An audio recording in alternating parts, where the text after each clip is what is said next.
saudade. A saudade é difícil. É difícil porque ontem foi aniversário do meu neto de 10 anos. E ele não conhecia os netos nem bisnetos. Ceifaram a vida dele com 40 anos. Os filhos pequenos. Não viu o filho casado, não viu o filho formado. Então é uma saudade doída e ao mesmo tempo pensativa. Por quê? O marido dela, o maquinista Adalberto de Souza, foi uma das vítimas da chacina que manchou o Rio de Janeiro de sangue. Hoje, os minutos que passam, eu imagino o que eu fiz durante o dia que ele estava vivo. Ele morreu no dia de hoje à noite. Então, durante o dia, foi um dia normal pra gente. Nós almoçamos juntos, era um domingo, almoçamos juntos, assistimos o jogo juntos. Eu, meus filhos, ele e 2 amigos, para a noite, eu recebi uma notícia da forma que eu recebi, eu estava dormindo. Eu nunca imaginava que eu iria passar por uma dor tão doída, tão doída. No dia 29 de agosto de 1993, cerca de 30 policiais, integrantes de um grupo de extermínio conhecido como os Cavalos Corredores, invadiram a favela de Vigário Geral e assassinaram 21 pessoas. Eles se dividiram em 3 grupos e espalharam o terror pelas vielas da comunidade. Um dia antes, bandidos de Vigário Geral assassinaram 4 PMs para vingar a morte do irmão do chefe do tráfico na comunidade.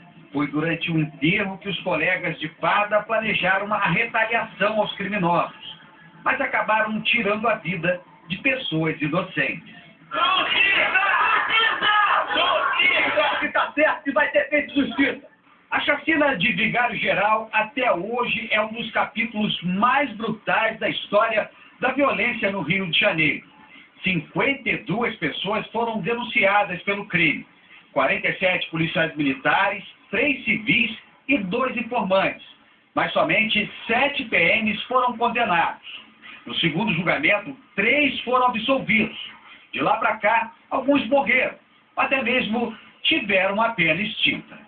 Um dos denunciados sequer foi julgado, porque fugiu do hospital onde estava custodiado, mantendo-se escondido até a prescrição do crime. Acusado de participar da chacina, o PM Sinley Alves Teixeira foi preso em flagrante, roubando uma agência bancária enquanto estava foragido.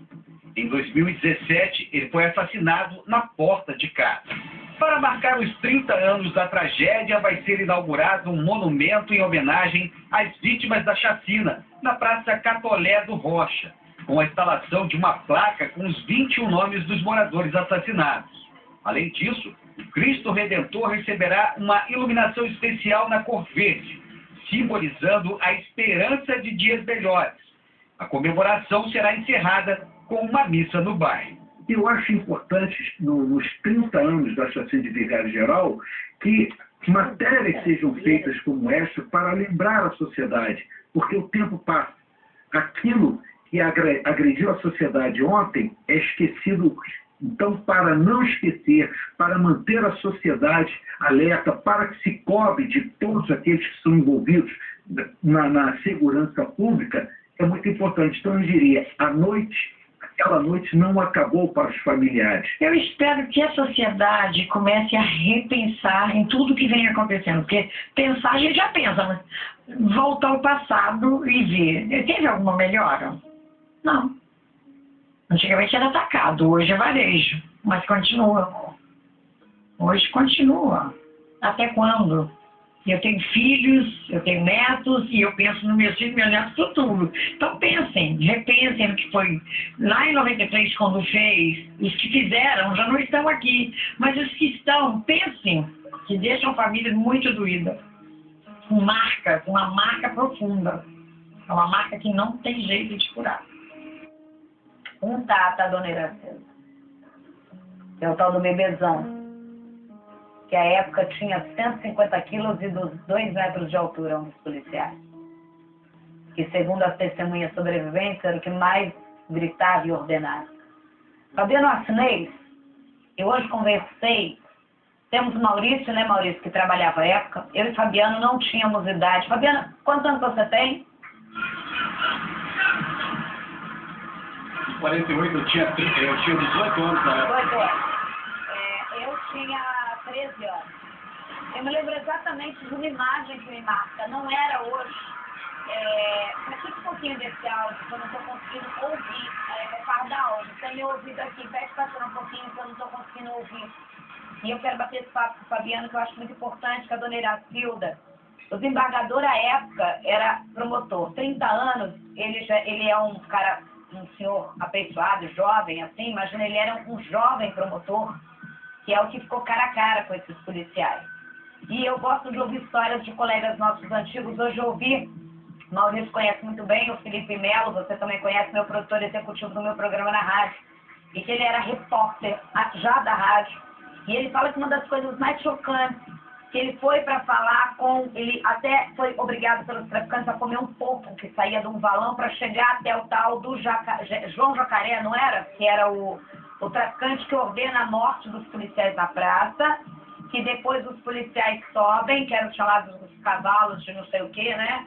Cavalos corredores que sobem para fazer a chacina, não importando, pegaram só moradores, só pegaram um grupo de homens que assistiam um jogo da eliminatória da Copa no bar e atravessaram a rua, entraram na casa, onde tinham era uma família inteira de evangélicos.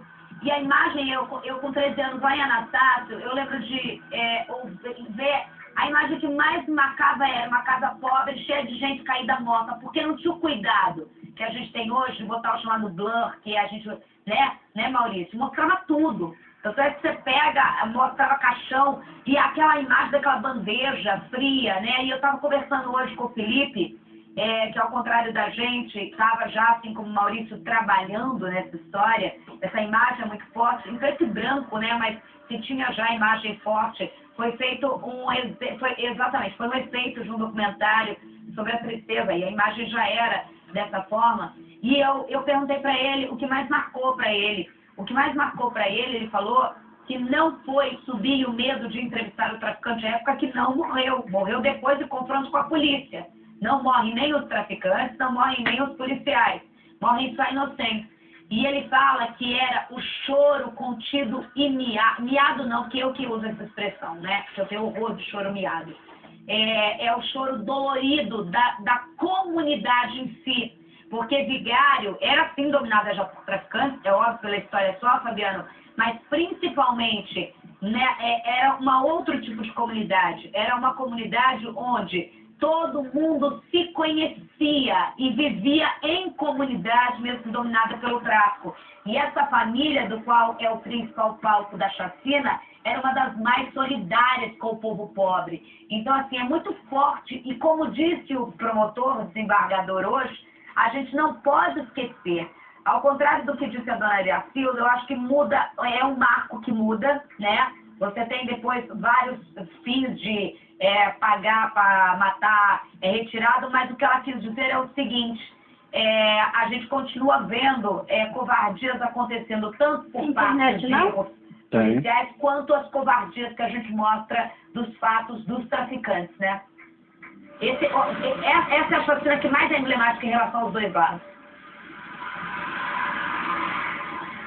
Exatamente, a Silvia fala o tempo todo, né, dessa dor, da memória que ela teve. Ela lembra que era uma noite de domingo, o marido estava num bar comemorando com amigos, né? Ela contou exatamente o que aconteceu, também, que quando as pessoas estavam no bar, o dono do bar, ele ouviu os primeiros disparos, todo mundo entrou, o dono do bar fechou aquele bar. Só que os policiais, eles foram bateram até que o dono do bar falou, não, vou ter que sair. Quando ele saiu e falou assim, olha, aqui só tem trabalhador. Então ele foi o primeiro a ser morto, né, covardemente, tomou um tiro no rosto, né, e já caiu morto. Eles invadiram o bar então e ali começaram a metralhar todo mundo, né. Haviam 9 pessoas dentro do bar, 7 morreram, apenas 2 conseguiram sobreviver. Então não era tudo a memória viva disso que aconteceu na comunidade, né. Ela ainda diz que fica essa memória, são 30 anos, né, que as pessoas devem pensar, né, repensar, na verdade, tudo que aconteceu para que não aconteça mais. Mas ela, ao mesmo tempo, ela afirma, olha, ainda está acontecendo. Pode não ser mais no atacado, quando ela se refere ao atacado, que é em grande quantidade, como a Brigada Geral, que matou 21 pessoas, mas ela diz que é no varejo, outro se mata uma aqui, outra ali, outra comunidade, 2 lá, 3 lá, e aqui continuam acontecendo tragédias diárias como foi essa atividade geral, que é uma das mais emblemáticas do Rio de Janeiro. Fabiano Martinez, né? Cada um com as suas histórias jornalísticas, a gente com as nossas coberturas, lembrando que também uma que o Fabiano fez comigo, eu também fiz a época, hoje eu relembrei. Eu não sei nem se a gente vai ter hoje que ontem a decisão, cada um com as suas histórias, independentemente, eu acho que o jornalismo ele traz isso, do Rafael Mascarenhas, que a gente vai trazer daqui a pouquinho, que eu trabalhei muito forte, Fabiano trabalhou 13 anos da morte do filho da Cissa Guimarães, e pediu no dia 26 de julho a prisão do outro Rafael, o assassino, e do pai dele, mesmo que regime semiaberto, até agora nada. Silêncio no tribunal. Quanta coisa, só injustiça. Para isso eu tenho orgulho de ser